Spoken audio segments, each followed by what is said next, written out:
Hi everyone, एक बार फिर से आप लोगों का हॉस्पिट ट्रिक्स में स्वागत है। जितने भी क्लास 12 के बच्चे हैं उन लोगों के लिए लेक्चर बहुत ही ज़्यादा इंपॉर्टेंट होने वाला है, क्योंकि यहाँ पे जो है हम 2019 के जितने भी टॉपिक्स हैं सारे डिस्कस करने वाले हैं। क्योंकि इस बार के वाले कैंडिडेट्स के लिए ये सेट काफ़ी ज़्यादा इंपॉर्टेंट है। ठीक है, 20 आया नहीं है, इसका मतलब 29 से क्वेश्चन ज़्यादा बनने के चांस है। तो देखिए ये 29 तो चलिए छोड़ ही दीजिए, उसके साथ जो हमारा जो यहाँ पे कंसेप्ट हम लोग डिस्कस करने वाले हैं, इसको हम लोग जब सॉल्व कर लेंगे इसमें पूरा चैप्टर ही कवर हो जाएगा। इसके बाद आप लोगों को क्वेश्चन कोई भी फंसना नहीं है। चलिए आप लोग लास्ट तक जुड़े रहिए। सबसे पहले आप लोगों को स्क्रीन पे क्वेश्चन दिख रहा होगा कि मतलब क्या है, सर्वाधिक क्वथनांक प्रदर्शित करने वाला जरीय विलयन। तो मतलब क्वथनांक का मतलब होता है बॉइलिंग। तो सबसे ज़्यादा बॉइलिंग कौन दिखाएगा? तो सबसे पहले बॉइलिंग का कंसेप्ट हम लोग जान लेते हैं। देखिए बॉइलिंग का कंसेप्ट क्या होता है। हम जानते हैं कि एटमॉस्फेरिक प्रेशर जो होता है 1 atm के लगभग इक्वल होता है। अब देखिए हम लोग जानते हैं, इस मान लेते हैं कि हमारा कोई सॉल्वेंट है, प्योर सॉल्वेंट। ठीक है, प्योर सॉल्वेंट जिसे विलायक बोलते हैं। तो इसके सरफेस के ऊपर इसे के मॉलिक्यूल क्या होते हैं, स्केप होते हुए लाई करते हैं। ठीक है, यहाँ तक पहुँच जाते हैं। अब यही क्या करते हैं, इसके सरफेस के ऊपर एक प्रेशर लगाते हैं, जिसे हम लोग क्या करते हैं जानते हैं, वेपर प्रेशर के नाम से जानते हैं। अब देखिए जैसे इसमें हम लोग नॉन वोलेटाइल सॉलिड को मिलाते हैं तो होता क्या है, इसके वेपर प्रेशर जो होता है डिक्रीज कर जाता है। कुछ ही रह गए। ठीक है, तो वेपर प्रेशर डिक्रीज कर जाता है। इसका मतलब क्या हुआ, जब ये वेपर प्रेशर डिक्रीज कर गया, जिसे नॉन वोलेटाइल सॉलिड मिलाए, होता क्या है, वो मॉलिक्यूल जो होते हैं क्या करते हैं, सॉल्वेंट के मॉलिक्यूल को होते हैं ब्लॉक कर देते हैं जाके। मतलब ये स्केपिंग जो जगह थी वो कम कर देते हैं। इसका मतलब ये ज़्यादा जा नहीं पाते हैं, वेपर प्रेशर डिक्रीज कर जाता है।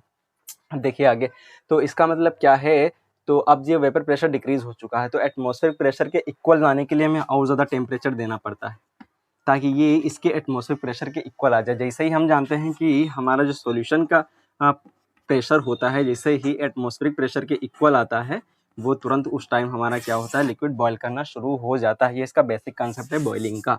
तो चलिए यहाँ पर भी तो हम लोग जानते हैं कि क्वालिटेटिव प्रॉपर्टीज जो होती हैं डिपेंड करती है नंबर ऑफ मोल्स के। तो जो जितना ज़्यादा नंबर ऑफ द मोल्स देगा वो उतना ही ज़्यादा प्रेशर डिक्रीज करेगा। इसका मतलब उसको उतना ज़्यादा टेम्परेचर देना पड़ेगा। जितना ज़्यादा टेम्परेचर देना पड़ेगा वही उसका बॉइलिंग कहलाता है, बॉइलिंग पॉइंट कहलाता है।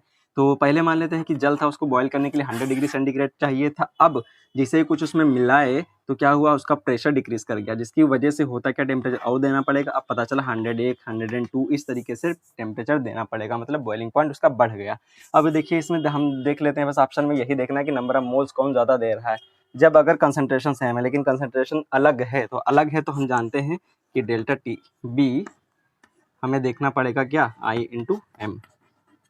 तो दोनों चीज़ देखना पड़ेगा, नंबर ऑफ मोल्स के साथ साथ ही उसकी कॉन्सेंट्रेशन भी देखना है। तो पहला ऑप्शन आप लोगों को दिख रहा होगा, सबसे पहले ऑप्शन में दिया है 0.015 मोलर ग्लूकोज।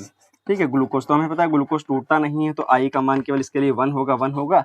तो इसके लिए आई इंटू एम का मान निकाल लेते हैं। आई इंटू एम का मान हो जाएगा 0.015 ही मोलर हो जाएगा। अब देखिए सेकंड ऑप्शन है, सेकंड ऑप्शन में भी क्या दिया है, 0.01 मोलर दिया हुआ है, और वो भी KNO3 है। तो हमें पता है KNO3 को तोड़ेंगे तो कैसे टूटता है, KNO3 प्लस और K प्लस NO3 माइनस, इसमें टूट जाएगा। इसका मतलब इसमें आई का मान कितना मिला, 2 मोल्स मिले।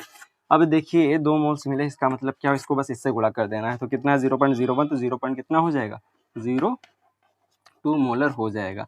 अब आगे देखते हैं, थर्ड दे रहा है यूरिया, तो कितना दे रहा है यूरिया, थर्ड वाला ऑप्शन दे रहा है 0.01 मोलर यूरिया। तो हमें पता है यूरिया का जो फार्मूला होता है क्या, NH2CO NH2 होता है। अब देखिए ये ब्रेक नहीं होता है क्योंकि आयोनाइज होगा नहीं। इसका मतलब I = 1 केवल मान मिलेगा। I = 1 जब मिलेगा तो इसको बस यही इससे गुणा कर दो, सेम आ जाएगा, तो 0.015। अब देखिए लास्ट वाला ऑप्शन दिया हुआ है 0.01 मोलर Na2SO4। तो कितना दिया, 0.01 मोलर Na2SO4। तो Na2SO4 को हम लोग तोड़ लेते हैं, कितना टूटेगा, तो 2 इसके Na के हैं, ट्वाइस ऑफ Na प्लस टूटेगा, प्लस SO4 माइनस में 2 टूटेगा।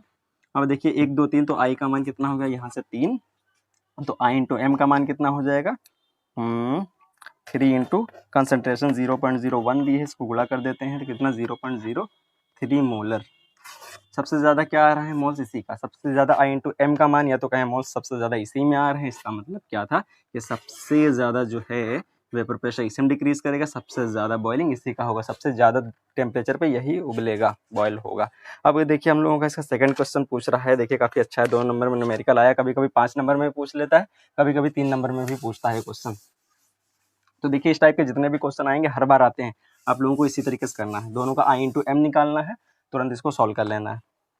जब कंसंट्रेशन डिफरेंट दिया, अगर एक ही दिया हो तो केवल मोल्स देखना है, जैसे सारे 1 मोलर Na2SO4 दे देता है, ठीक है, 1 मोलर बेरियम सल्फेट दे देता, 1 मोलर NaCl दे देता, तब केवल मोल से ही देखना, जो जितना ज़्यादा मोल्स दे। देखो 2 इससे मिलेंगे, किससे 3, एक इससे 2, चलिए ये तो सेम ही हो जाएगा, 2 ही देगा। तो इसका मतलब क्या है, यहाँ पे देख लेंगे जितना ज़्यादा मोल्स देगा उतना ज़्यादा बॉइलिंग हो जाएगा उसका। अब यही से हम लोग दूसरा क्वेश्चन भी चलिए आगे सॉल्व करेंगे। देखिए इसका न्यूमेरिकल देख लीजिए, 1 का खा, 2 का खा। अब ये कह रहा है कि एक पदार्थ के 45 ग्राम प्रति लीटर घोल का 20 डिग्री पर परासरण दाब। तो परासरण दाब को पाई से भी लिखते हैं, पी से भी लिखते हैं, जिससे भी मन करे आप लोग उससे लिख सकते हैं। 3.2 ATM दिया है वायुमंडल, ठीक है। उसके बाद जो दे रहा है 45 ग्राम, तो वेट कितना जो विलेय का डिजोल्व किया गया है 45 ग्राम, सॉल्यूट कितना डिजोल्व किया गया है 45 ग्राम प्रति लीटर, मतलब वॉल्यूम जो दिया है 1 लीटर में दिया है। अब देखिए टेम्परेचर कितना दिया है 20 डिग्री सेंटीग्रेड दिया है, तो इसको हम लोग केल्विन में बदल लेते हैं, तो कितना 273 ऐड कर देंगे, 20 इक्वल टू कितना हो जाएगा 293 केल्विन हो जाएगा। आगे क्या दिया है, इसका जो घोला गया उसका अणु, ठीक है, वेट इतना दिया, तो मोलिकुलर वेट इसका जो दिया है 342, ठीक है, इतना ग्राम पर मोल ये दिया है। अब देखिए विलियन स्थिरांक, अब देखिए हम लोग जानते हैं जैसे गैस नियतांक होता है, जिसे बोलते हैं PV equal to NRT gas equation से, NRT, तो यहाँ पे गैस नियतांक बोलते हैं। और यही हम लोग जानते हैं कि सेम अगर फार्मूला लगा दे, अगर PV इक्वल टू NRT यहाँ के लिए लगा दें, चाहे P को पाई से लिख दें, तो यहाँ पे ये क्या कहलाता है, विलियन स्थिरांक के नाम से इसे जानते हैं। अब देखिए हमें निकालना क्या है, ये दिया है, बस यही इसी का मान निकालना था यहाँ पे। तो चलिए इसको सॉल्व कर लेते हैं। पाई का मान कितना दिया है 3.2 ATM दिया है, यूनिट साथ में लेते चलना। वॉल्यूम 1 लीटर दिया हुआ है। n का मान, n की जगह पे क्या लिख सकते हैं, भार बटे अणु भार, इससे वेट अपन मोलिकुलर वेट। वेट कितना डिजोल्व किया जा रहा है 45 ग्राम, मोलिकुलर वेट कितना रखा गया है 342, इंटू आर का मान निकालना है, टेम्परेचर कितना 293 केल्विन। सबको एक तरफ भेज दो, तो आर का मान देखिए, इनको आपस में सॉल्व कर लो, लीटर ATM पर केल्विन, ठीक है, पर मोल, तो इसका मात्रक भी आ जाएगा। अब यहाँ से आप लोग सॉल्व कर लेना, 0.082 इतना आ जाएगा, ठीक है, लीटर इंटू ATM पर केल्विन पर मोल, ये इसका मान आ जाएगा आर का, जो इतना होता भी इसी के पास आना भी चाहिए। अब देखिए इसी में सेकंड क्वेश्चन एक और पूछा हुआ है राउल्ट्स लॉ से। अब देखिए इसी का गा वाला नहीं, 3 का क्वेश्चन पूछ रहा है कि 20 डिग्री सेंटीग्रेड पे एक अवाष्पशील विद्युत अनअपघट्य पदार्थ के 10 ग्राम को, तो वेट कितना डिजोल्व किया जा रहा है, 10 ग्राम को डिजोल्व किया जा रहा है। सॉल्वेंट का वेट कैपिटल W से मान लेते हैं, किसमें 100 ग्राम में, जल में विलय करने पर, ठीक है, जल में विलय किया जा रहा है करने पर। अब देखिए इसका देखिए वेट दिया गया है, मोलिकुलर वेट नहीं पता, इसको M1 मान लेते हैं, इसको ठीक है W1 मान लेते हैं, इसी तरीके से इसको जो है W2 मान लेते हैं। चलिए तो अब इसके मोलिकुलर वेट को जो है हम लोग जानते हैं, जल है अगर, तो जल है तो कितना हो जाएगा 8 दूनी 16, 16 दो 18, 18 ग्राम पर मोल हो जाएगा। आगे देखिए क्या दे रहा है, वाष्प दाब दिया, जल में विलय करने पर वाष्प दाब इतने से घटकर इतना होता है। इसका मतलब जल का जो प्योर वाले का था 17.535 mm था, उसी तरीके से पी सॉल्यूशन मतलब विलियन का जो दे रहा है 17.235, यहाँ से यहाँ पहुँच गया, तो मतलब जैसे ही विलियन बना तुरंत वेपर प्रेशर डिक्रीज कर गया। तो अब हमें निकालना क्या है कि विलय जो घोला गया उसका अणुभार निकालना है। तो देखिए इसी के अणुभार को हम लोग पहले ही मान चुके हैं, तो बस आप लोगों के पास एक ही केवल सूत्र है, एक ही फार्मूला है, जब भी वेपर प्रेशर डिक्रीज करे सॉल्यूट को मिलाने से तुरंत क्या लगाना है, राउल्ट्स लॉ। तो हमें पता है P0 minus PS upon P0 equal to क्या होता है, जो विलय डिजोल्व किया जा रहा है उसी का मोल फ्रैक्शन, जो सॉल्यूट डिजोल्व किया जा रहा है उसी का मोल फ्रैक्शन। मोल फ्रैक्शन क्या होता है, जिसका निकाल है वो अपन टोटल मोल्स।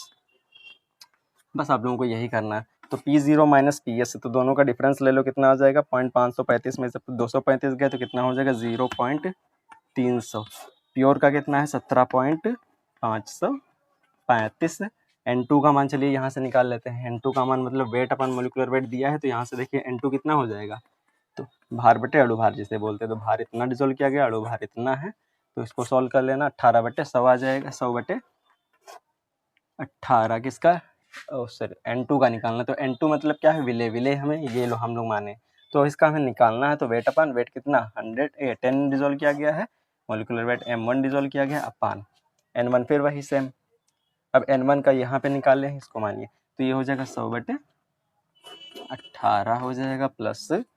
अब देखिए हम लोग इसको N1 तो पहले ही यहाँ पे निकाल सकते थे, वेट अपॉन मोलिकुलर वेट, ठीक है, जिसको हम लोग कितना रख सकते थे 10/M1। बस इसी को सॉल्व करना है, इसको इससे गुणा कर दो, इससे इसको गुणा कर दो, कैसे गुणा कर दो, ये एक जुगाड़ और था, डायरेक्टली n2 n1 ही रखो, क्रॉस मल्टीप्लाई कर लो, कैसे गुणा कर लो, n2 n2 को एक पास ले जाओ। चलिए वो भी मेथड बता दूँ, वो भी आसान है, ठीक है, चाहे ऐसी से कर लो। तो देखिए अभी इसको वैसे ही रहने दो। यहाँ पे मैंने कितना बताया, 0.300 आया था, ये कितना आ जाएगा प्योर वाले का 0.535 से इक्वल टू कितना n2 अपान n1 प्लस n2। अब देखिए कैसे गुणा कर दो इसके, तो 0.300 n1 plus 0.300 n2 equal to 17.535 n2। अब n2 n2 वाले के मान को एक तरफ ले जाओ तो 0.300 n1 वैसे ही n2 वालों को एक तरफ लेके घटा दिए तो कितना हो जाएगा 17.500, घटा दो इसको इससे तो ये आ जाएगा वापस पॉइंट कितना 235 इंटू n2। अब देखिए n1 सारे मान रख दो, n1 बराबर कितना, तो देखो 0.300 इंटू n1 का मान यहाँ से रख सकते थे 10/m1 इक्वल टू 17.235। n2 का मान कितना रख सकते थे, n2 किसके लिए, W2 के लिए, तो 100/18। बस इसको हल कर लेना आप लोग। तो m1 का मान यहाँ से मैं डायरेक्टली रख दे रहा हूँ, आप लोग सॉल्व कर लेना। तो यहाँ से आ जाएगा 3 का हाँ 105 या 104 के आसपास आ जाएगा ग्राम पर मोल। तो 104 से लेके 105 ग्राम पर मोल ये मान्य है, ठीक है। 2-3 डिजिट का अगर अंतर हो जाए तो वो मान्य है, क्योंकि यहाँ पे हम लोग कुछ नेग्लिजिबल कंडीशन भी ले सकते थे। अगर कंसंट्रेशन जिसको मिला रहे हैं काफ़ी ज़्यादा कम होती है तो हम लोग क्या करते हैं इन दोनों में, ठीक है, n2 को निगलेक्ट करके भी डायरेक्टली सॉल्व कर सकते थे। अब चलिए हम लोग नेक्स्ट क्वेश्चन कर लेते हैं, अगला जो है सेकेंड सेट में। अब देखिए सेट 2 पे आ जाते हैं, सेट 2। अब देखिए इसमें क्या कह रहा था, दूसरा वाला 5 मिलीग्राम NaCl प्रति लीटर, 5 ग्राम NaCl प्रति लीटर किसके बराबर है, तो क्या दिया वो 5 मिलीग्राम पर लीटर, ये किसके बराबर है, इतने सारे मान लिए हैं। तो देखिए हमें पता होना चाहिए कि हम लोग जानते हैं 1 ppm जो होता है, सबसे पहले अगर हम लोग जान ले तो 1 ppm बराबर होता है कि किसी के मोल से डिजोल्व किए गए हैं, मान लेते हैं ये कितना 1 मिलीग्राम डिजोल्व कर रहे हैं कितने में, या 1 ग्राम डिजोल्व कर रहे हैं कितने में, 1 लीटर में, ठीक है, इसको बोलते हैं 1 ppm। या तो उल्टा समझे, 1 ppm का मतलब होता है पार्ट्स पर मिलियन, पार्ट्स पर मिलियन का मतलब 10⁶ होता है। इसका मतलब क्या है, 1 ग्राम है कितने में घुला हुआ, 10⁶, ठीक है, ml में घुला हुआ है, इसका मतलब ये होता है, ठीक है। तो उसी तरीके से हम लोग 1 ppm का मतलब अगर ये है, ppm में यूनिट बदलती जाएंगी, जिसमें जो कुछ हो वो बताएंगे बस, ठीक है। यहाँ पे क्या था, हम लोग यहाँ पे क्योंकि जो दी हुई यूनिट क्या किस में दी है, ग्राम पर लीटर में, तो इस टर्म में यहाँ पे लेके चलेंगे। वरना ppm जो होता है, ppm का मतलब केवल होता है 10⁶ में उसका कितना पार्ट्स है, बस इतना। अब देखिए यहाँ पे ग्राम पर ml, अब देखिए अगर हम लोग क्या करें तो 10⁻, इसको हम लोग अगर लिख लें तो 1 ग्राम इंटू 10⁻³ इंटू 10⁻³ ml। अब देखिए 10⁻ ऊपर ले जाओ अगर 3 तो 10⁻³ ग्राम पर 10⁻³ को 1000 ml लिख सकते हैं। अब देखिए इसी को मिलीग्राम लिख सकते हैं, तो मतलब 1 मिलीग्राम, क्योंकि 10⁻³ ग्राम 1 मिली, क्योंकि 1 मिली बराबर कितना होता है 10⁻1 मिली बराबर कितना 10⁻³ ये बेसिक यूनिट है। अब देखिए इसको ऊपर वाले को ये लिख दिया मिलीग्राम, नीचे वाले को 1 लीटर लिख सकते हैं, ठीक है। तो ये आ गया। उसी तरीके से अगर 1 ml में हम जानते हैं 1 ppm बराबर अगर इतना होता है, या तो ऐसा कर लें कि 1 ppm बराबर 1 mg पर लीटर। उसी तरीके से 5 ppm बराबर कितना लिख सकते थे 5 mg पर लीटर। तो इसका मतलब इसका ऑप्शन क्या हो जाएगा 5 ppm के इक्वल हो जाएगा। इस टाइप के जो भी क्वेश्चन है आप लोग कर लेना इसी तरीके से तोड़ के तुरंत। अब देखिए इसका 2 का काम न्यूमेरिकल पूछ रहा होगा यहाँ पे, हाँ 2 का खा। अब देखिए खा में पूछ रहा है कि किस भारानुसार 25% गिल्सराल के विलयन में गिल्सराल के मूल अंश की गणना करना है। अब देखिए जब भी इस टाइप के क्वेश्चन आ जाए कि इतना प्रतिशत, जो भारानुसार का मतलब होता है जैसे कि मान लें कि हम लोग जो वाटर को तौलना शुरू करते हैं, वाटर जिसे ले लिए हैं भारानुसार से, गिल्सराल यहाँ पे दिया था, गिल्सराल दिया था, इसका मतलब क्या हुआ है कि 25 ग्राम गिल्सराल घोला गया है कितने में 75 ग्राम किसी भी सॉल्वेंट में। यहाँ अगर जल हुआ तो जल में ले लेंगे, तो ज़्यादातर जो विलयन जो बनाए जाते हैं जल में बनाए जाते हैं। अब देखिए 25% का मतलब होता है 100, ठीक है, पर 100 में प्रतिशत है, इसका मतलब क्या हुआ 25 ग्राम इसमें क्या है गिल्सराल है, से राल है। उसी तरीके से बचा क्या 100 में से 25 घटा दो तो 75 ग्राम क्या बचा जल बचा। दोनों के मोल्स निकाल लो।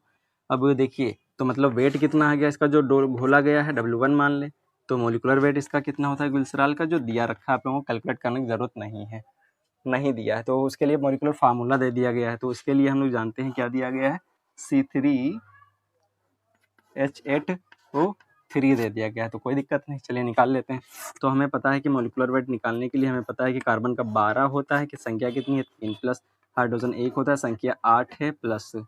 अब देखिए ऑक्सीजन 16 होता है, संख्या कितनी है 3, बस गुणा कर लो, 12 3 36 हो जाएगा, प्लस 8 1 8 हो जाएगा, 16 3 48 हो जाएगा, 8 8 16 6 22 हो जाएगा, हासिल है 2 4 3 7 2 9 92 आ जाएगा। ठीक है, तो यहाँ से देखिए इसके मोल्स निकाल लेते हैं, W1 तो M1 ही इसको रखो फिर। तो देखिए इसका M1 कितना आ जाएगा, अभी इसको हटाओ फिर, तो इसका M1 कितना आ गया 92, तो इसके मोल्स निकाल लेते हैं, N1 बराबर कितना, तो देखिए भार बटे अणुभार, तो भार कितना घोला गया 25 ग्राम, अणुभार कितना 92 घोला गया है। तो यहाँ से आप लोग इसको सॉल्व करेंगे तो इसका ठीक है, तो आप लोग इसको सॉल्व कर लेना, अभी मैं बता दूंगा। तो इसी तरीके से N2 निकाल लेते हैं। तो देखिए जल का भार कितना आया था 75 ग्राम, अणुभार तो पता है 18 होता है, तो यहाँ से कितना आ जाएगा 18 चक्कू 72, और कितना आ जाएगा 3 बचेगा, 18 1 18, अब कितना बचेगा, ठीक है 18 चक्कू 72, 18 के 12 बचेगा, 12 120, 18 95, 18 6 100, 18 सत्ते 18 छंग लगा दो। ठीक है, 4.16 N2 इसका आ जाएगा। अब देखिए मोल फ्रैक्शन में ग्लिसरॉल का निकालना तो निकाल लेते हैं। तो ग्लिसरॉल का तो N1 टाइम में माने हैं तो X1 मानो, फिर N1 अपान total moles N2 plus N1। तो देखिए इसके मोल्स कितने निकाल के आए हैं 25/92, इसको हल कर लेना। इसी तरीके से N2 कितने निकाल के आए हैं 4.16 प्लस N1 कितना निकाले हैं, N1 वही 25/92। तो आप लोग सबसे पहले इसको डिवाइड करना, इसको डिवाइड करना। तो चलिए मैं आप लोगों को बता दूं जल्दी से इसके मोल्स कितने आएंगे। तो देखिए N2 के जो मोल्स आ जाएंगे यहाँ से 0.27 आ जाएगा, यहाँ से 0.27। तो यहाँ पे 0.27 ही रख देना, डायरेक्टली आप लोग सॉल्व कर लेना, आराम से आ जाएगा। तो इसको सॉल्व कर लो, 0.27 हो जाएगा, दोनों में ये जोड़ दो। देखिए इनको पॉइंट वालों को मैं जोड़ना जल्दी से सिखा दूँ। 4.16 में जोड़ना है कितना 0.27, तो पॉइंट के नीचे पॉइंट रखना है, इनको आपस में जोड़ देना। 6 7 13 के 3 2 1 3 1 4 हो जाएगा, 4 वैसे ही देखिए 4.43 आ गया। इसको डिवाइड कर लेना, आप लोगों का आंसर आ जाएगा यहाँ से, मोल फ्रैक्शन आ जाएगा इसका 0.06 ये आ गया आंसर। अब देखिए एक चीज़ और यहाँ पे देख लीजिए, अगर यहाँ पे केवल ग्लिसरॉल का पूछ रहा तो हमें दूसरा निकालना होता। तो जितने भी देखिए मोल फ्रैक्शन का जो फार्मूला होता है X1 plus X2 that is total mole fraction का जो सम आता है वो केवल 1 के बराबर होता है। इसका मतलब मोल फ्रैक्शन X1 पता चल गया था ग्लिसरॉल का, तो इसमें दूसरा वाटर है, तो वाटर का निकालना होता तो X2 बराबर 1 माइनस X1, दोबारा वही फार्मूला मत लगाओ, ठीक है, डायरेक्टली यहाँ से निकालो। तो 1 माइनस 0.06 अगर यहाँ से निकालें तो 0.94 जो आ जाएगा वो किसका हो जाएगा, हमारा जल का। ठीक है, डायरेक्टली कर लेना यहाँ से। अब देखिए आपको दूसरा क्वेश्चन दिख रहा होगा, नेक्स्ट सेट में आते हैं। जब भी मोल फ्रैक्शन 1 का दिया तो दूसरा अपने आप इसी फार्मूले से निकालना, वरना टाइम वेस्ट होगा फालतू का। अब देखिए जो है सेट 2 हमारा कंप्लीट हो गया, सेट 3 में हम लोग आते हैं। सेट 3 का देखिए दूसरा वाला क्वेश्चन काफ़ी अच्छा क्वेश्चन है। खा वाला क्या कह रहा है, 8 ग्राम NaOH को 450 ml जल में विलियन में घुला है तो विलियन की मोलरता बताइए। काफ़ी आसान क्वेश्चन आया, 8 ग्राम। तो वेट कितना डिजोल्व किया गया, 8 ग्राम डिजोल्व किया गया किसके, NaOH का। तो मोलिकुलर वेट किसका NaOH का कितना होता है, तो निकाल लिया जाए। तो हमें पता है सोडियम 23 होता है, ऑक्सीजन 8 में 16 होता है, हाइड्रोजन 1 होता है, तो 23 1 24 16 40 हो जाएगा। ठीक है, अब देखिए किस में डिजोल्व किया गया है, वॉल्यूम जो उसका दिया गया है 450 ml दिया गया है। तो हमें पता है कि मोलैरिटी कैपिटल M बराबर होता है क्या, number of mole dissolve in V volume of, वो भी लेटर में होना चाहिए। तो मोल्स बराबर क्या होता है, भार बटे अणुभार होता है, दैट इज W/M होता है, इंटू V होता है। तो इंटू V होता है जब ये ml में दिया होता है तो, ठीक है, तो क्या करते हैं 1000 से गुणा कर लेते हैं ऊपर, बस मान रख दो। यहाँ पे वेट कितना डिजोल्व किया गया 8 ग्राम को, मोलिकुलर वेट डिजोल्व किया गया है 40 इंटू 1000, वॉल्यूम 450 दिया गया है। तो 1 0 1 0 यहाँ से 2 2 कैंसिल, 4 1 4 4 2 8 हो जाएगा, तो 20/45 यहाँ से आप लोग सॉल्व कर लेना। तो इसका आंसर आ जाएगा 0.44 मोलर आ जाएगा। ठीक है, ये मोलैरिटी को रिप्रेजेंट करने के लिए, मोलैरिटी क्या एक तरीके की सांद्रता है, कॉन्सेंट्रेशन है। ठीक है, ये सॉल्व कर लेना। इस टाइप के जो भी क्वेश्चन आए मोलरता निकाल लेना। अब देखिए इसका 2 का खा पूछ रहा था, फिर पूछ लिया भाई मोलालता से, काफ़ी आसान पूछ रहा है बार बार, ठीक है। जब 440 ग्राम विलायक में, तो मतलब कैपिटल डब्ल्यू, मतलब विलायक का भार है कितना, 440 ग्राम में 20 ग्राम NaOH घोला गया है, तो W कितना घोला गया है, 20 ग्राम। फिर NaOH को घोला गया है, तो मोलिकुलर वेट इसका भी निकाल के यहाँ 40 होता है। मोलालता में अंतर मैंने क्या बताया था, बस अंतर इतना होता है कि इसका विलायक जो होता है जिसमें घोल लें वो भी तौल के लेना है, मतलब ग्राम या किलोग्राम में लेना है। अब देखिए मोलालता बराबर क्या होता है, नंबर ऑफ मोल्स वही dissolve in W amount of, वो भी kg में होना चाहिए ये। अब देखिए फिर नंबर ऑफ मोल्स बराबर हम लोग लिख सकते हैं भार बटे अणु भार, ये नीचे चला जाएगा, तो भार कितना डिजोल्व किया गया, कितना 20 ग्राम घोला गया है, 40 ये है, और सॉल्यूएंट का ये इंटू 1000 ऊपर, क्योंकि ये ग्राम में दिया हुआ था, किलोग्राम में बदलने के लिए 1000 से भाग करते हैं, वह पलट के ऊपर चला जाता है, तो 20 एकम 20, 20 दूना 40, तो एक जीरो से एक जीरो कैंसिल, तो 100 बटे 2 गुणे 44, 2 50, 50 बटे 44, इसको सॉल्व कर लेना, तो यहाँ से इसका आंसर आ जाएगा, देखिए 2 का खा में 1.136 सॉल्व कर लेना आप लोग, आ जाएगा, तो 1.136 मोलल, स्मॉल m से लिखते हैं, ठीक है, ये आप लोगों का आंसर हो जाएगा यहाँ पे। अब देखिए हमारा सेट 3 कंप्लीट हो गया, सेट 4 पे जल्दी से आते हैं। देखिए इसका दूसरा वाला क्वेश्चन काफ़ी इंपॉर्टेंट फिर से आया हो, उसी टाइप का क्वेश्चन कह रहा है कि सर्वाधिक परासरण दाब, तो मैंने क्या बताया था कि वेपर प्रेशर जिसे बोलते हैं, वेपर प्रेशर डायरेक्टली प्रोपोर्शनल है किसके, नंबर ऑफ मोल्स के। तो इसमें पूछ रहा है कि सबसे ज़्यादा किसका होगा, तो देखिए सर्वाधिक परासरण दाब वाला यौगिक कौन सा है, तो सबसे ज़्यादा परासरण दाब किसका होगा, जिसे वेपर प्रेशर ऑस्मोटिक प्रेशर बोलते हैं। अब देखिए इसको हम लोग जान लेते हैं कि सबसे पहले बस यही करना है, यहाँ पे मोलैलिटी तो सेम दी है, नंबर ऑफ मोल से ही निकाल लो, या I इंटू एम निकाल लो, मोलैलिटी सेम दी है, m समान इक्वल रहेगा, बस नंबर ऑफ मोल्स निकाल लो। तो सबसे पहले दिया NaCl, इससे 2 आ जाएंगे। दूसरा दिया है बेरियम क्लोराइड, बेरियम में क्लोराइड जब टूटेगा तो BaCl2 कैसे टूटेगा, barium 2 plus plus 2 Cl minus, तो यहाँ से I का मान कितना हो जाएगा, 3 टोटल हो जाएगा। उसी तरीके से अमोनियम फास्फेट दिया गया था, तो अमोनियम जब टूटेगा तो NH4 का 3 देगा, प्लस फास्फेट 1 यूनिट देगा, तो टोटल यहाँ से 4 मिलेंगे। 1 मोलर Na2SO4 यहाँ से 3 मिलेंगे, ठीक है, I = 3 मिलेगा। अब देखिए सबसे ज़्यादा मोल्स कहाँ से आ रहे हैं, सबसे ज़्यादा मोल्स इसमें आ रहे हैं, तो यहाँ से हमारा जो है 1 का खा, हाँ 1 का खा हमारा क्या हो जाएगा, सबसे ज़्यादा मोल्स यहाँ से आ रहे हैं, तो वेपर प्रेशर क्या हो जाएगा, वेपर प्रेशर, ऑस्मोटिक प्रेशर। अब देखिए ऑस्मोटिक प्रेशर क्या होता है,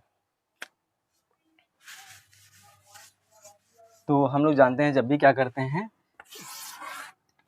SPM अगर ले लें, सेमी परमिएबल मेम्ब्रेन, तो क्या होता है, सॉल्यूशन होता है, एक सॉल्वेंट होता है। अब देखिए होता क्या है, अब मैंने क्या बताया, जिससे सॉल्यूशन बना तो वेपर प्रेशर यहाँ पे डिक्रीज कर गया, लेकिन वेपर प्रेशर यहाँ पे थोड़ा हाई है, यहाँ पे थोड़ा लो है। अब जब वेपर प्रेशर हाई है तो यहाँ से प्रेशर लगेगा अंदर की ओर धक्का देने के लिए, जिसकी वजह से सॉल्वेंट के मॉलिक्यूल इधर की ओर मूव करना शुरू कर देते हैं। तो इसी को बचने के लिए वापस क्या लगाया जाता है, इसके ऊपर एक्स्ट्रा प्रेशर लगाया जाता है, ताकि इस प्रोसेस को रोक दे, यही क्या कहलाता है, ऑस्मोटिक प्रेशर कहलाता है। तो देखिए, तो जितना ज़्यादा इसमें क्या होगा, मोल्स होंगे, उतना ज़्यादा उसका ऑस्मोटिक प्रेशर हमें लगाना पड़ेगा, ठीक है, क्योंकि जितना ज़्यादा इसमें मोल डिजोल्व होंगे उतना कम वेपर प्रेशर इधर होगा, उतना तेजी से ये भागेंगे, जितना तेजी से ये भागेंगे उतना तेजी से हमें इस प्रेशर लगाना पड़ेगा, उतना ज़्यादा। इस वजह से बोलते हैं क्या, ऑस्मोटिक प्रेशर, हमारा ये रिलेशन होता है। देखिए इसका हम लोग देख लेते हैं, रिकॉर्डिंग चल रही है, ठीक है। चलिए हम लोग अगला क्वेश्चन जल्दी से देख लेते हैं, इस टाइप के आप लोग क्वेश्चन कर लेना। देखिए 3 का वाला क्वेश्चन पूछ रहा है, क्या पूछ रहा है, 3 का 3 ग्राम यूरिया को 100 ग्राम जल में घोलने पर जल के क्वथनांक में उन्नयन की गणना कीजिए, जल के मोलर उन्नयन स्थिरांक का मान इतना दिया। तो जल्दी से इसको देख लेते हैं। देखिए 3 ग्राम यूरिया को डिजोल्व किया गया, तो देखिए वेट कितना डिजोल्व किया जा रहा है, 3 ग्राम यूरिया को डिजोल्व किया जा रहा है। मोलिकुलर वेट इसका हम लोग निकाल लेते हैं, यूरिया का आप लोग निकाल लेना, 60 आएगा, क्योंकि फार्मूला क्या होता है, NH2CO NH2, जिसमें नाइट्रोजन 7 दूनी 14 होता है, ठीक है, कार्बन तुम्हारा 12 होता है, ऑक्सीजन 16 होता है, सबको निकाल लेना, ठीक है। तो यहाँ से इसका मोलिकुलर वेट मैंने पहले ही लिख दिया है। तो सॉल्वेंट का वेट कितना है, 100 ग्राम जल में, ठीक है, घोला जा रहा है, तो क्वथनांक में उन्नयन की गणना कीजिए। क्वथनांक में उन्नयन मीन्स डेल्टा टी, क्वथनांक कह रहा है तो बॉइलिंग होता है ना, TB लिखते हैं, बी से बॉइलिंग, क्या होगा, जिसके लिए मोलर उन्नयन स्थिरांक मतलब KB का मान दे रखा है कितना, 0.52 केल्विन kg पर मोल, तो देखिए इसका मैं सिंपल आप लोगों को फार्मूला याद करने का जुगाड़ बताऊं, बस आप लोगों को इतना याद रखना, delta TB is directly proportional होता है किसके, मोलैलिटी के, बस मोलैलिटी के, सब में चाहे टीबी हो चाहे टीएफ हो, दोनों के लिए यही लगाना है। तो हम लोग इसको समानुपाती को हटा दे, प्रोपोर्शनलिटी का हटा दे, तो एक कांस्टेंट आता है जिसे हम लोग के बी बोलते हैं, इसी तरीके से केएफ आ जाएगा। ये अब मोलैलिटी अभी मैं पीछे बता के आया हूँ क्या होता है, weight upon molecular weight into wait solvent का, किसको केजी में बदलने के लिए 1000 से गुणा कर देते हैं, तो फाइनली ये हमारा फार्मूला आ जाता है। इसी में सारे मान रख दो, तो हमें निकालना क्या, डेल्टा टीबी ही निकालना है। तो वेट कितना डिजोल्व किया जा रहा है, देखिए केबी का मान कितना दिया रखा है 0.52, कितना डिजोल्व किया जा रहा है 3, 1000 मोलैलिटी, ये मोलिकुलर वेट इसका कितना दिया 60, ये मोलैलिटी नहीं है, मोलिकुलर वेट है उसका, ठीक है। उसी तरीके से विलायक कितना कितने में डिजोल्व किया जा रहा है 100 में। आप देखिए इसको पहले हल करके देख लेना, आसान करने की कोशिश करना, डायरेक्टली आप लोग मल्टीप्लाई करने मत बैठ जाना। 2 0 से 2 0 खत्म, देखा 3 दहम 30, 30 दूना 60, पूरा पूरा कटा, 52 को 2 से काटो 26 आ जाएगा, 0.26 केल्विन, क्योंकि टेम्परेचर इसकी यूनिट केवल केल्विन ही बचेगी, ये इसका आंसर हो जाएगा। चलिए हम लोग नेक्स्ट क्वेश्चन देख लेते हैं, जल्दी से आप लोगों को ये समझ में आ गया होगा। इस टाइप के जितने भी क्वेश्चन है इसी तरीके से आप लोगों को करना है। तो जल्दी से अगर आप लोगों को समझ में आ रहा हो तो जल्दी से इसे लाइक कर दें और अपने फ्रेंड्स के बाद साथ भी शेयर कर दें। अब देखिए सेट 2 हमारा, सेट 4 कंप्लीट हो गया। देखिए सेट 5 जल्दी से देख लेते हैं। सेट 5 का पहला क्वेश्चन देखिए क्या कह रहा है, आप लोगों को दिख रहा होगा, निम्नलिखित में सबसे कम वाष्प दाब वेपर प्रेशर सबसे कम किसका होगा, दाब वाला विलियन, मतलब ऐसा विलियन जिसका वेपर प्रेशर सबसे कम हो। तो देखिए वेपर प्रेशर ऊपर वाला होता है जो सरफेस पे लगा, तो कम कब होगा, जब ब्लॉक ज्यादा होगा। ब्लॉक कब ज्यादा होगा, जब अंदर मॉलिक्यूल ज्यादा होंगे किसके, सोल्यूट के। तो जितना जिसमें सोल्यूट के मॉलिक्यूल्स होंगे उतना कम वेपर प्रेशर लगेगा, वही उसका वाष्प दाब कम होगा। जब वाष्प दाब कम हो जाएगा उसी को बोलते हैं कि क्या, कि बॉइलिंग पॉइंट उसका सबसे ज्यादा होगा। बस यही चीज आप लोगों को बार बार याद रखना है, आगे पीछे बस पूछता रहेगा। तो देखिए ग्लूकोज टूटता नहीं है 1 ही मोल रहेगा, सुक्रोज टूटता नहीं 1 ही मोल रहेगा, NaCl में टूटेगा 2 मोल्स आएंगे, K2SO4 टूटेगा तो 2K plus plus SO4 minus, total कितने मिलेंगे 3। अब इसमें 3 मोल डिजोल्व हैं, इसका मतलब 3 डिजोल्व अगर हो गए हैं तो वेपर प्रेशर बहुत कम कर दिया, बहुत कम कर दिया। इसका मतलब क्या है, इसी का वेपर प्रेशर कम लग रहा है, कम लग रहा है। इसका मतलब क्या, इसी को इक्वल करने के लिए ज़्यादा टीबी देना पड़ेगा, टेम्परेचर देना पड़ेगा, इसी को बोलते हैं इसका बॉइलिंग पॉइंट भी बहुत ज़्यादा होगा। दोनों तरफ से आप लोगों को याद रखना है, तो ये रिवाइज होता जा रहा है आप लोगों का। तो इसका लास्ट ऑप्शन हो जाएगा, ठीक है। अब देखिए इसका 2 का खा वाले में क्या पूछ रहा है, 7.5 ग्राम जो है पदार्थ के 75 ग्राम जल में घोलने पर हिमांक में इतनी कमी आती है। हिमांक में कमी मीन्स डेल्टा TF, फ्रीजिंग, हिमांक को फ्रीजिंग बोलते हैं। कितनी कमी आती है, 1.2 डिग्री सेंटीग्रेड। TF का मान दिया है, KF का मान भी दिया है, कितना दिया है 1.86 दिया है। अब किसको डिजोल्व किया गया है, 7.5 ग्राम कोई पदार्थ इसको डिजोल्व किया गया है, कितने में, 75 ग्राम जल में। तो जल कितना लिया गया, 75 ग्राम लिया गया। फिर वही फार्मूला लगा देते हैं, निकालना क्या है, पदार्थ का अणुभार। तो ये दिया गया है, M नहीं पता, तो चलिए निकाल लेते, काफी आसान है। तो डेल्टा अब TF बराबर लगा दें उसी तरीके से। अब मैंने क्या बताया था, KF इंटू M हो जाएगा, M की जगह फिर वही रख देना, वेट अपन मोलिकुलर वेट इंटू सॉल्वेंट का वेट इंटू 1000 ऊपर, इस तरीके से आप लोगों को याद हो जाएगा। इसका मान कितना दिया है, 1.86 दिया है, KF का मान भी दिया है कितना, हाँ 1.86, सॉरी 1.2 इसका दिया है, 1.86 इसका दिया है, इंटू वेट जो डिजोल्व किया गया है कितना, 7.5 ग्राम डिजोल्व किया गया है, into 1000 divided by molecular weight निकालना है इसका, कितने में डिजोल्व किया गया है 75 में। अब देखिए दशमलव काटो, 0 बढ़ा 75, 75, 75 दाम 750, ऐसे ही करना है आप लोगों को। अब देखिए एक 0 से एक 0 ये कैंसिल, ठीक है। अब यहाँ से सब कुछ सॉल्व हो गया, तो M रोक लो इधर, इसको इधर भेज दो, तो 1.86 इंटू 100 डिवाइडेड बाई 1.2, बस इसको सॉल्व कर लेना। अब देखिए 6 दूनी 12, 6 3 18, 300 डिवाइडेड बाई 2 कर देना, यहाँ से आप लोगों का आंसर आ जाएगा। सेट 5 हमारा 2 का खा, अणुभार 155 आ जाएगा। आप लोग सॉल्व कर लेना, 300 का, हाँ 300 का जो भी हो आप लोग सॉल्व कर लेना यहीं से, इसका आ जाएगा कितना 155, ठीक है। बस यही मान रखने के आप लोगों को सॉल्व करना है, आप लोगों को बस कंसेप्ट जानना है, ठीक है। सॉल्व आप लोगों को बैठ के आराम से करना है।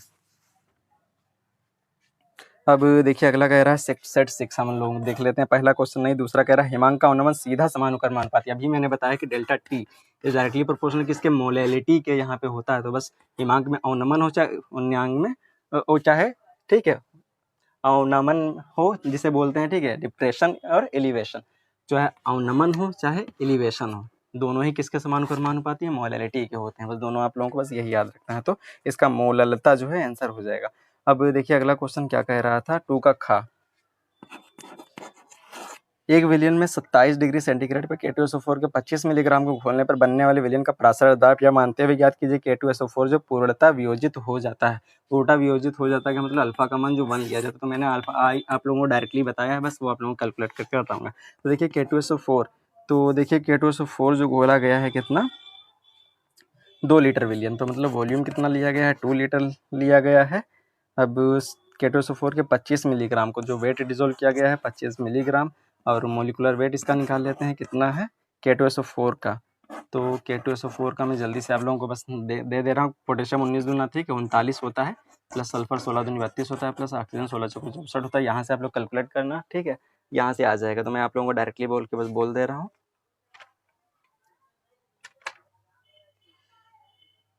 तो देखिए इसका आ जाएगा, देखिए 174 आ जाएगा इसका, आप लोग कर लेना। तो 174 ग्राम पर मोल हो जाएगा। अब देखिए यहाँ पे हम लोग आगे करना क्या है, इतने मिलीग्राम घोलने पे बनने वाले विलियन का प्रासरण दाब पाई हमें निकालना है। तो देखिए हम लोग जानते हैं पाई इक्वल टू क्या होता है, पाई भी equal to I into NRT। I कब लेना है, जब ठीक है विलियन में पूर्णतः आयनित हो जाए नहीं हो जाए टाइप की कंडीशन दे रहा हूँ। तो देखिए आई का मान कैसे निकाल लिया जाए, बाकी सब तो मान हमें पता है। एन की जगह क्या रख देना है, सांद्रता है, ठीक है, भार बटे अणुभार रख देना है, भार बटे अणुभार इंटू RT। सारे मान पता है, टेम्परेचर भी दिया हुआ है, वॉल्यूम भी दिया है, 2 लीटर में है। अब बस यहाँ पे आई निकाल लेते हैं। हम लोग जानते हैं कि जब K2SO4 को तोड़ते हैं तो कैसे टूटता है, 2K++ SO4 2 माइनस में। तो क्या मान लेते हैं कि सबसे पहले क्या था, 1 था, 1 में से मान लेते हैं अल्फा डिजोल्व हुआ, तो इधर ट्वाइस अल्फा प्लस अल्फा बना जाके। तो आई का मान क्या होता है, टोटल मोल्स कितने हैं हमारे, 1 minus alpha plus 2 alpha plus alpha divided by 1 जो स्टार्टिंग में था। अब देखिए इसको सोल्व करें, इससे ये कैंसिल, 1 प्लस 2 अल्फा। अब देखिए अल्फा पूर्णतः जब आयोनाइज हो जाता है इसका मतलब अल्फा का मान 1 होता है। ये मैं डिटेल में किसी दिन सिखाऊंगा। 2 कम 2 3 हो जाएगा यहाँ से, ठीक है। तो यहाँ पे आई का मान बस 3 रखना है आई की जगह पे, तो यहाँ पे 3 रख दो, बस बाकी मान यही रखना है। आप लोगों को डायरेक्टली सोल्व कर लेना है। घोला कितना गया, 25 ग्राम, कितने में घोला गया है, ये रखा 174। आर का मान कितना होता है, 0.0821, ठीक है, लीटर ATM पर केल्विन पर मोल, ये मान रखना है। टेम्परेचर कितने में बता रहा है, टेम्परेचर 27 डिग्री पे बता रहा है। तो T बराबर अगर 27 डिग्री है तो इसको केल्विन में बदलने के लिए 273 ऐड कर दो, तो 300 केल्विन हो जाएगा। बस इसका मान रख देना, वॉल्यूम 2 लीटर रख देना, आंसर आप लोगों का आ जाएगा। मैं आंसर इसका बता दे रहा हूँ, 2 का खा। हाँ 2 का खा में जो आंसर आ रहा है 5.29 इंटू 10⁻³ ATM आ जा रहा है, ठीक है। ये आप लोग आसानी से सॉल्व कर सकते हैं, काफ़ी इजी क्वेश्चन था। बस आई का मान ही इसमें एक नई चीज़ थी।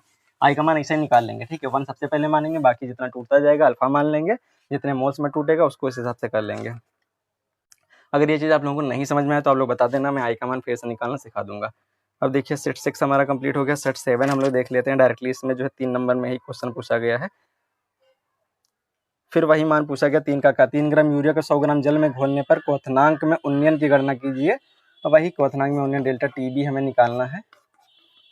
वेट कितना, 3 ग्राम यूरिया को घोला गया है, मोलिकुलर वेट अभी मैं निकाल के आया हूँ, कितना होता है इसका, 60 होता है। और W कितना दिया है, 100 ग्राम जल दिया है घोलने पर। अब मोल स्थिरांक के B का मान कितना दिया है, 0.52। फिर वही लगा देना है, डेल्टा TB इक्वल टू, बहुत आसान क्वेश्चन है, KB इंटू मोलैलिटी बराबर भार बटे अणुभार इंटू उसका वेट सॉल्वेंट का इंटू 1000।